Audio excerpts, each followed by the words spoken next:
Break के बाद आप सभी का बहुत स्वागत है। उत्तर प्रदेश की 9 विधानसभा सीटों पर उपचुनाव के लिए पोलिंग पार्टियां जो हैं वो रवाना हो गई हैं। कल यानी कि 20 नवंबर को जनता अपने मताधिकार का इस्तेमाल करती हुई नजर आएगी। मतों की जो गिनती है वो 23 नवंबर को की जाएगी। उपचुनावों में कुल 90 उम्मीदवार चुनावी मैदान में है। सबसे ज्यादा 14 उम्मीदवार जो हैं वो गाजियाबाद विधानसभा क्षेत्र से चुनावी मैदान में है।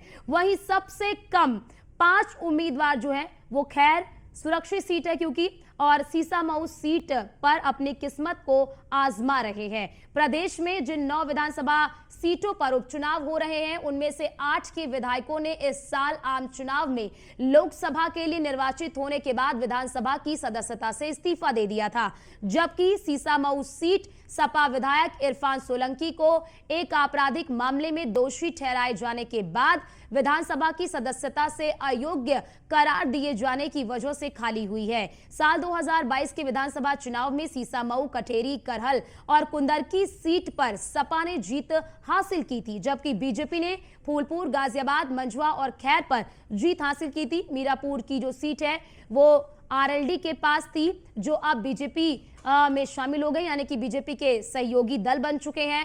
कांग्रेस उपचुनाव नहीं लड़ रही है और इंडिया गठबंधन की अपनी सहयोगी सपा का समर्थन कर रही है। बहुजन समाज पार्टी अपने दम पर सभी 9 सीटों पर चुनाव लड़ रही है।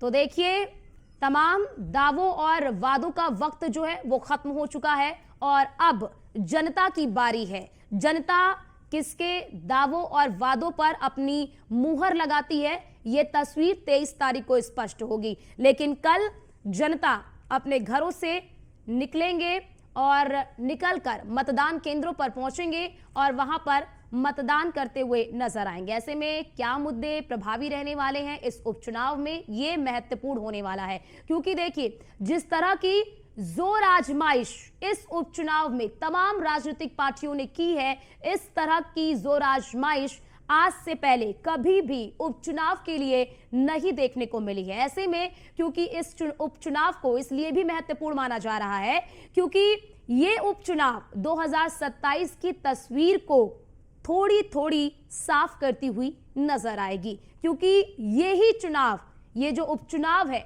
यही उपचुनाव 2027 की दिशा और दशा तय करती हुई नजर आएगी। एक तरफ समाजवादी पार्टी के लिए चुनौती अपने पीडीए को साबित करके दिखाना है, वहीं दूसरी तरफ बीजेपी के लिए चुनौती ये साबित करना कि लोकसभा में जो सपा को जीत मिली है उत्तर प्रदेश में वो महज एक तुक्का है और अभी भी उत्तर प्रदेश में बीजेपी की जमीन उसी तरह से मजबूत है जिस तरह से 2014 में मजबूत थी, जिस तरह से 2019 में मजबूत थी। और ऐसे में ये उपचुनाव बसपा सुप्रीमो मायावती के लिए भी बेहद जरूरी इसलिए हो जाता है क्योंकि लोकसभा में जो मायावती की जो पार्टी है बसपा, उसका पूरी तरह से सफाया हो चुका है। तो अब ऐसे में बसपा सुप्रीमो के लिए भी ये चुनाव जो है वो बेहद अहम हो जाता है। हालांकि उन्होंने सभी 9 सीटों पर प्रत्याशी तो उतारा है, लेकिन उतनी सक्रियता उनकी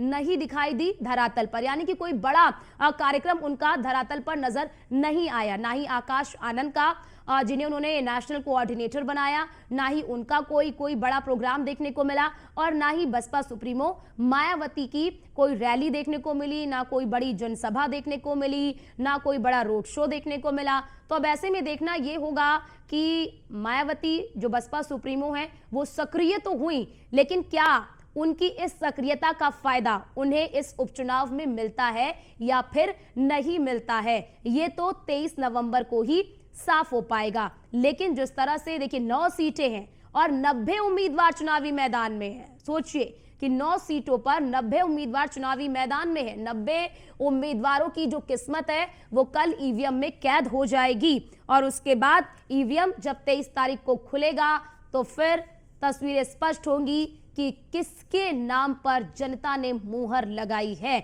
और बड़ी चुनौती क्योंकि सभी पार्टियों के सामने है, लेकिन जो मुख्य लड़ाई है वो माफ करिए समाजवादी पार्टी और बीजेपी के बीच में है। कांग्रेस ने तो रण ही छोड़ दिया है उपचुनाव का, क्योंकि देखिए जब सीट बंटवारे की बात आई तो सपा केवल 2 ही सीट दे रही थी, लेकिन कांग्रेस 5 सीटों की मांग कर रही थी। खासतौर से फूलपुर की सीट को लेकर जो कांग्रेस है वो अड़ी हुई थी, लेकिन वो सीट कांग्रेस को नहीं मिली। केवल 2 सीट कांग्रेस को दी गई थी। कांग्रेस को केवल और केवल गाजियाबाद की और एक अन्य सीटें कांग्रेस को ऑफर की गई थी, लेकिन अब गाजियाबाद की सीट जो है कि कांग्रेस के लिए काफी टफ सीट मानी जा रही थी। ऐसे में कांग्रेस ने उपचुनाव लड़ने से मना कर दिया और सपा को समर्थन देने का ऐलान किया।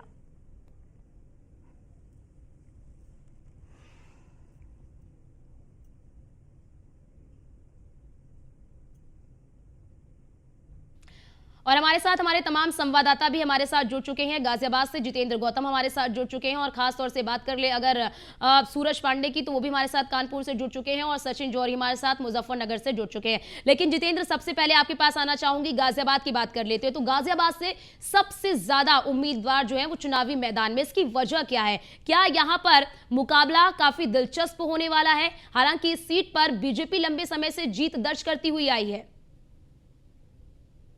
गाजियाबाद के शहर सीट की हम बात करते हैं तो 2017 और 2000 इसके बाद जो चुनाव हुए हैं 2022 लगातार बीजेपी इसमें जीती है। लेकिन इससे पहले बीएसपी से सुरेश बंसल यहाँ पर विधायक रहे हैं, जिसके चलते ये गाजियाबाद की सीट काफी अहम हो जाती है, क्योंकि लगातार बीजेपी इस पर अपनी साख के दाव पर लगाकर इसको खेल रही है।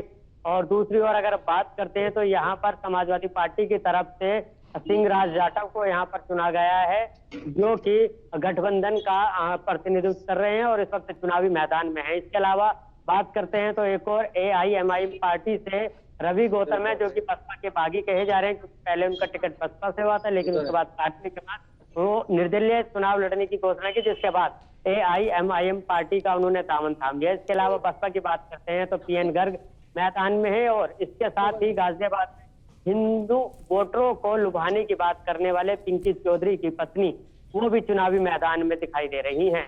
लगभग कुल मिलाकर 14 प्रत्याशी ऐसे हैं जो गाजियाबाद की शहर सीट से चुनाव लड़ने की तैयारी कर रहे हैं और जोरों शोरों से प्रचार भी कर रहे थे। कल शाम से आदर्श आचार संहिता की वजह से अब चुनाव प्रसार तो बंद हो गया है, लेकिन अब कल जब चुनाव होगा तो उसमें पता चलेगा कि किस तरह से वोटिंग होती है, क्योंकि उपचुनाव में अमूमन देखा जाता है कि उपचुनाव में ज्यादातर वोटिंग परसेंटेज गिर जाता है, लेकिन ऐसे में लोगों को वोट देने के प्रति लगातार उनको जागरूक किया गया है, जिसके चलते खुद योगी आदित्यनाथ 2 बार गाजियाबाद भी पहुंचे नवंबर के महीने में। इसके अलावा तमाम जो राजनीतिक पार्टियां हैं वो भी लगातार यहाँ पर पहुंचे। अखिलेश यादव की बात करते हैं तो वो भी यहाँ पर पहुंचे और उन्होंने भी एक जनसभा का संबोधन किया। बिल्कुल हमने देखा जितेंद्र, हमने देखा कि किस तरह से गाजियाबाद में तमाम राजनीतिक पार्टियों का जमावड़ा भी रहा। लेकिन अगर बात कर ले जितेंद्र गाजियाबाद के लोगों की, तो गाजियाबाद के लोगों के क्या मुद्दे? आमतौर पर उपचुनाव में इस तरह की सरगर्मी हम नहीं देखते, लेकिन इस बार के उपचुनाव में इस तरह की सरगर्मी दिख रही है। तो ऐसे में जनता के क्या मुद्दे हैं? जनता किन मुद्दों पर वोट डालने जा सकती है?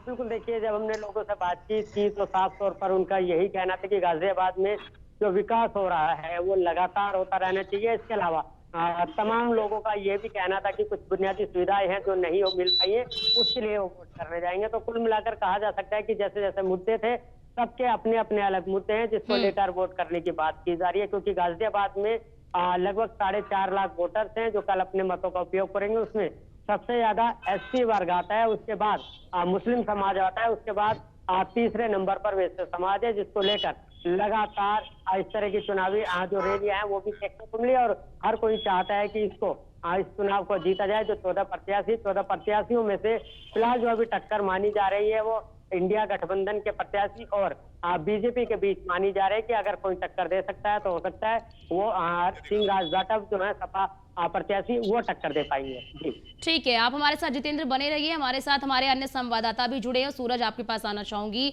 बात अगर कानपुर की सीसामऊ सीट की कर ले तो यहाँ पर कितने प्रत्याशी चुनावी मैदान में हैं, और जरा यहाँ ये बताइए कि मुख्य मुकाबला किसके बीच में देखने को मिल रहा है?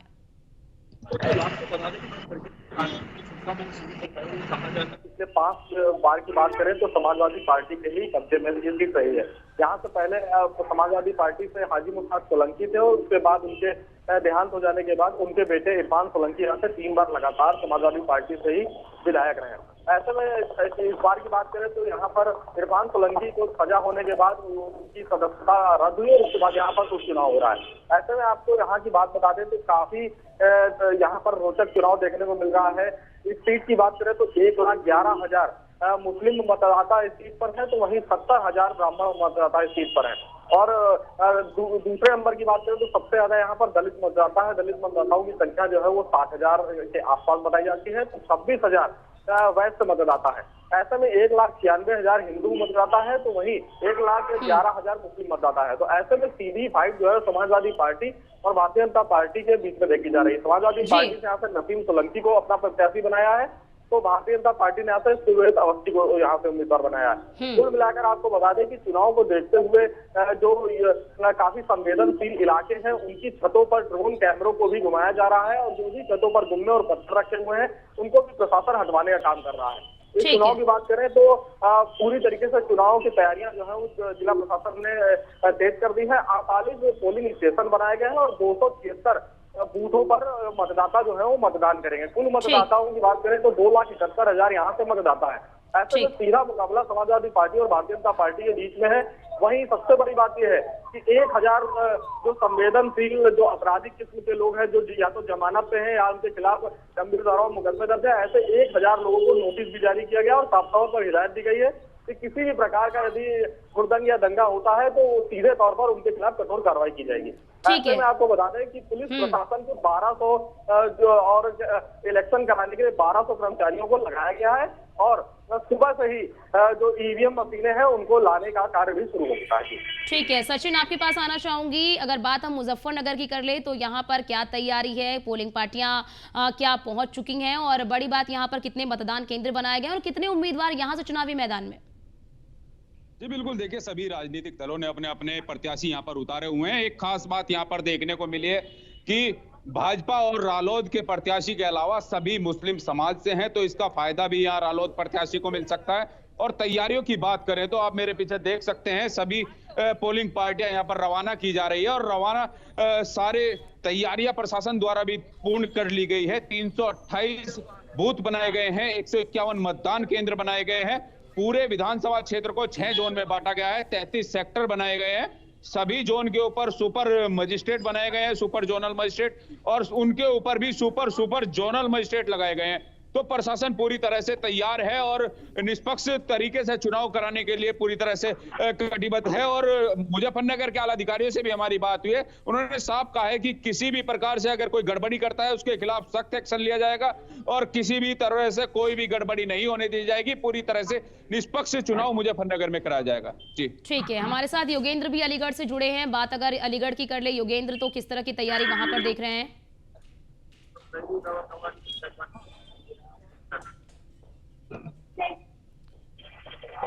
योगेंद्र, आवाज आ रही है आपको?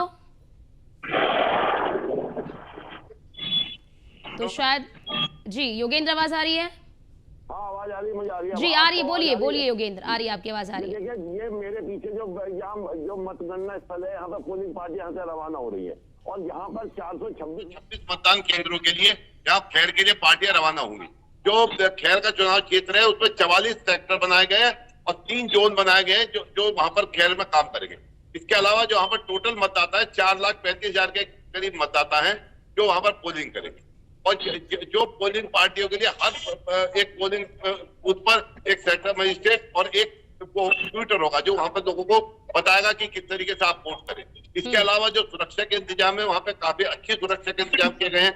वहां पे पुलिस का भरपूर इंतजाम है, पैरामिलिट्री फोर्सेज भी लगाई गई हैं और जो प्रशासनिक अधिकारी, क्योंकि ये एक उपचुनाव में एक छोटा सा जो कहते हैं एरिया है और संसाधन बहुत है, तो इसलिए वहां पर किसी भी तरीके की किसी सुरक्षा की कोई दिक्कत नहीं है। बड़े आराम से मतदान होने की उम्मीद है, कोई दिक्कत नहीं। पोलिंग पार्टी भी आप देख सकते हैं यहाँ से आराम से जा रहे हैं। बिल्कुल आपके पास लौटते हैं। और जितेंद्र, अगर हम बात कर ले गाजियाबाद की, तो हमने देखा है कि किस तरह से, अब देखिए पूरे उपचुनाव में तो हमने यही देखा कि बयानबाजी ही की गई, एक दूसरे पर कटाक्ष ही किए गए, नारेबाजी ही की गई। ऐसे में क्या जनता के बीच वो जो एक रोचकता है या फिर कह लीजिए कि एक उत्साह, क्या जनता के बीच में उस तरह का उत्साह उपचुनाव को लेकर है जिस तरह का उत्साह जनता के बीच में चुनाव को लेकर होता है, जैसे आम चुनाव होते हैं या फिर विधानसभा के चुनाव होते हैं? हाँ जी बिल्कुल, देखिए जनता के बीच में बेशक उत्साह है। ये उत्साह हमने तब देखा जब सीएम योगी आदित्यनाथ का रोड शो हुआ। ये उत्साह हमने तब भी देखा जब अखिलेश यादव गाजियाबाद पहुंचे और उन्होंने अपने बूथ कार्यकर्ताओं को संबोधित किया।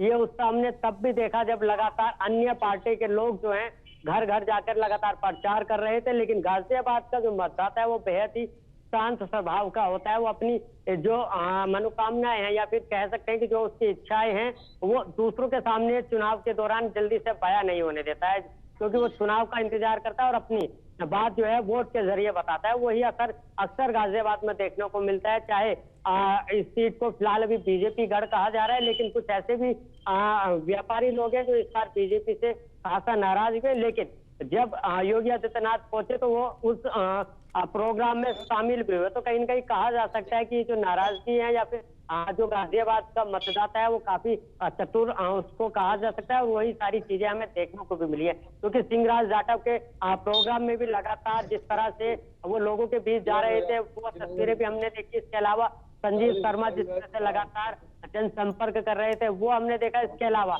अगर गाजियाबाद में बात करते हैं, मुस्लिम वोट बैंक बहुत ज्यादा अहम हो जाता है कि किसकी जीत तय कर सकता है वो। तो ऐसे में हमने देखा कि मुस्लिम वोटों के लिए लगभग 3 प्रत्याशी ऐसे हैं जो अपनी ताल ठोक रहे हैं और कह रहे हैं कि मुस्लिम वोट उनके पास जा रहा है। जैसे अगर हम बात करते हैं सपा गठबंधन की, तो उनका कहना है कि मुस्लिम वोट के पास है। इसके अलावा हम बात करते हैं रवि गौतम की, जो कि AIMIM पार्टी से पतंग के निशान पर खड़े हैं। क्या जितेंद्र ये माना जाए कि इतने सारे जो प्रत्याशी चुनावी मैदान में उतरे हैं गाजियाबाद में खासतौर से बात कर ले, तो क्या ऐसे में बीजेपी की मुश्किलें यहाँ पे बढ़ती हुई नजर आ रही हैं? और क्या यहाँ का मुकाबला अब द्विपक्षीय ना होकर चतुष्कोणीय हो गया है गाजियाबाद का? देखिए, इस पूरे मुकाबले को हम ये कह सकते हैं कि विपक्षी जो है इस बार मजबूत तो है, लेकिन विपक्षी के लिए सबसे ज्यादा दिक्कत दूसरे कैंडिडेट भी पैदा कर सकते हैं। हालांकि विपक्ष की लड़ाई अगर बीजेपी से है तो उसके साथ तो उनकी लड़ाई है ही, लेकिन इसके साथ जो 2 से 3 कैंडिडेट हैं वो कहीं ना कहीं उनकी वोट काटने का काम कर सकते हैं, जिसका खामियाजा विपक्ष को या फिर इंडिया गठबंधन को भुगतना भी पड़ सकता है। वहीं दूसरी ओर अगर बीजेपी की बात करते हैं तो अपनी जीत को लेकर काफी आश्वस्त है। उनका कहना है कि जिस तरह से लोग उनको चाहते हैं तो इस बार भी वो बड़े आसानी से जो है बीजेपी को जिताने का काम करेंगे। क्योंकि अगर गाजियाबाद के संजीव शर्मा की प्रत्याशी की बात करते हैं तो वो लगातार जनता के बीच रहे हैं, क्योंकि वो महानगर अध्यक्ष बीजेपी के रहे हैं वर्तमान में भी, और लगातार पिछले कई सालों से बीजेपी के अलग अलग पदाधिकारी वो रहे हैं। तो कहीं ना कहीं जनता के बीच जाने का जो काम है उनके लिए काफी सुलभ है। बिल्कुल हो सकता है कि कल उसका फायदा भी उनको। बिल्कुल योगेंद्र, आपके पास आना चाहूंगी। बात अगर हम कर ले अलीगढ़ की, तो यहाँ का सियासी समीकरण क्या कहता है, जरा ये भी हमें समझाइए। क्योंकि देखिए जितने भी पार्टी हैं, सभी पार्टियों ने प्रत्याशियों का चयन जो है वो बड़े ही सोच समझ कर किया है। जाति समीकरण को बिठाते हुए सभी प्रत्याशियों का चयन किया गया है। यहाँ पर अगर मैं बात करूँ सबसे पहले मैं जातीय समीकरण की बात कर लेता हूँ। यहाँ पर लगभग 4,35,000 के करीब वोट हैं, जिसमें से 1,15,000 के करीब जाट वोट हैं, 70,000 के करीब जाटा वोट है, 65,000 के करीब ब्राह्मण वोट है और 30-35,000 के करीब मुस्लिम वोट है। तो अगर मैं जातीय समीकरण में देखूं तो यहाँ पर सबसे बड़ी उसमें जो निर्णायक भूमिका में एक तो जाट वोट है, दूसरे जो कहते हैं पंडित वोट है या ST वोट है। अगर अब आते राजनीतिक समीकरण की बात करने पर, क्योंकि यहाँ पर जो बीजेपी में जो टिकट दिया है, बीजेपी में जो टिकट दिया वो दिया सुरेंद्र दिलेर को, जिनके पिताजी भी पहले हाथरस से सांसद रह चुके हैं और उनके दादाजी भी सांसद बीजेपी से, मतलब पुराने कर्मठ कार्यकर्ता है। और जो सुरेंद्र दिलेर है इनकी बहुत कम उम्र है, मतलब बिल्कुल युवा चेहरा है, तो इनका कोई विरोध नहीं है किसी भी तरीके का। तो संभावना ये है कि अच्छी तरीके से इनको वोट मिल सकती है। अब आते दूसरी सपा की बात पर। सपा ने एक जो चारू केन है चारुकेन एक यहाँ पर तेजवीर सिंह पूर्व जिला पंचायत अध्यक्ष है, उनकी पुत्र वधु है, उसको टिकट दिया है। क्योंकि तेजवीर सिंह गुड्डू का चूंकि जाट बाहुल क्षेत्र है, तेजवीर सिंह गुड्डू भी जाट है और उनका काफी यहाँ पर जाटों में असर है। अब वो कितना जाटों को अपने वोटों में कन्वर्ट कर पाते हैं, ये उसके बाद पता चला है। क्योंकि जिस तरीके से पहली बार जो योगी जी की जनसभा हुई, जो खैर थाने के सामने हुई, उसमें मन अपेक्षित भीड़ नहीं जुटा पाई बीजेपी। तो इसी चक्कर में उनको दोबारा अपनी जनसभा करनी पड़ी, जिसमें जो जगताली में जी वहां पर काफी अच्छी भीड़ थी और काफी अच्छा इंतजाम था। तो इस तरीके से जो है अगर हम देखते हैं जातीय समीकरण में, तो बीजेपी और सपा इन दोनों में टक्कर दिखा दी है। क्योंकि जो जाट वोट है वो तेजवीर गुड्डू को मिल सकते हैं, और जो बीजेपी, अब बीजेपी को कितने जाट मतदाता वोट देते हैं इस पर डिपेंड करेगा। लेकिन दोनों कांटे की टक्कर है बड़ी अच्छी। क्योंकि अखिलेश यादव ने भी यहाँ पर सभा की है, अखिलेश यादव की सभा में भी थी, अपेक्षित भीड़ नहीं थी। लेकिन जो इंटरनल यहाँ पर मानना है लोगों का, क्योंकि जिस तरीके से एक सांसद के इलेक्शन में, एमपी के इलेक्शन में यहाँ पर सबने विजेंद्र सिंह को वोट, यानी कि सपा को वोट दिया, तो उनके दिल में एक चीज है कि उनको हरा दिए गए। ये चीज सब वहां के लोगों में कि उन्हें बेईमानी से हरा दिया गया। तो इसी बात को लेकर के अब देखिए, क्योंकि सपा की कैंडिडेट का कुछ और वजहों से भी विरोध है, अब उसका फायदा हो सकता है बीजेपी उठा ले। जी ठीक है, ठीक है। अब आप हमारे साथ बने रहिए, हमारे साथ हमारे संवाददाता सचिन भी लगातार हमारे साथ बने हुए हैं। सचिन, अगर हम बात कर लें मुजफ्फरनगर की सीट की, तो हमने देखा कि आरएलडी ने जब इस सीट को जीता था तो उस वक्त वो सपा के साथ थी, लेकिन अब क्योंकि वो एनडीए का हिस्सा बन चुकी है, तो ऐसे में क्या लग रहा है, क्योंकि सपा ने जिस प्रत्याशी को यहाँ पर उतारा है, माना जा रहा है कि उनकी अच्छी खासी यहाँ पर पकड़ है, तो क्या लग रहा है कि आरएलडी के लिए इस वक्त चुनौती ज्यादा है पहले के मुकाबले? जी बिल्कुल, देखिए आरएलडी के सभी पार्टियों के सामने चुनौती है, सब मजबूत प्रत्याशी यहाँ पर उतारे गए हैं। लेकिन एक फायदा, क्योंकि सभी प्रत्याशी सिर्फ आरएलडी और भाजपा के मिथिलेश पाल को छोड़कर सभी प्रत्याशी मुस्लिम समाज के हैं, तो मुस्लिम समाज में जो एक बिखराव हो सकता है, बंटवारा हो सकता है, वो फायदा आरएलडी को मिल सकता है। और भाजपा क्योंकि 2017 में यहाँ भाजपा के विधायक रहे थे, तो भाजपा भी एक अच्छी स्थिति में, लेकिन 2022 में यहाँ पर आरएलडी के विधायक बने थे जो सपा के सहयोग से बने थे। तो एक मजेदार यहाँ पर एक बड़ा कांटे का टक्कर यहाँ पर मुजफ्फरनगर की मीरापुर विधानसभा सीट पर देखने को मिलेगा। हालांकि सभी नेतागण, सभी राजनीतिक दलों के नेतागण यहाँ पर कल मौजूद रहे, सभी राष्ट्रीय अध्यक्ष यहाँ पर मौजूद रहे, अखिलेश यादव यहाँ पर रहे थे, असदुद्दीन ओवैसी जो एक मजबूत चुनाव यहाँ पर लड़ रहे हैं, कल उनकी सभा में भी हजारों की तादाद देखने को मिली थी। तो एक रोमांचक चुनाव जो है कल मुजफ्फरनगर की सीट पर देखने को मिलेगा। ठीक है, बहुत शुक्रिया आप सभी का हमारे साथ जुड़ने के लिए और महत्वपूर्ण जानकारी हमारे दर्शकों तक साझा करने के लिए कि किस तरह की तैयारी है, किस तरह से पोलिंग पार्टियां बूथ के लिए रवाना हो रही हैं और किस तरह का मुकाबला फिलहाल सभी सीटों पर देखने को मिल रहा है। फिलहाल कल का दिन महत्वपूर्ण होने वाला है, क्योंकि कल मतदाता अपने घरों से निकलकर मतदान केंद्रों पर पहुंचकर मतदान करते हुए नजर आएंगे। फिलहाल के लिए इस बुलेटिन में इतना ही। बाकी देश और दुनिया की तमाम खबरों को देखने के लिए आप बने रहिए न्यूज़ वन इंडिया के साथ। नमस्कार।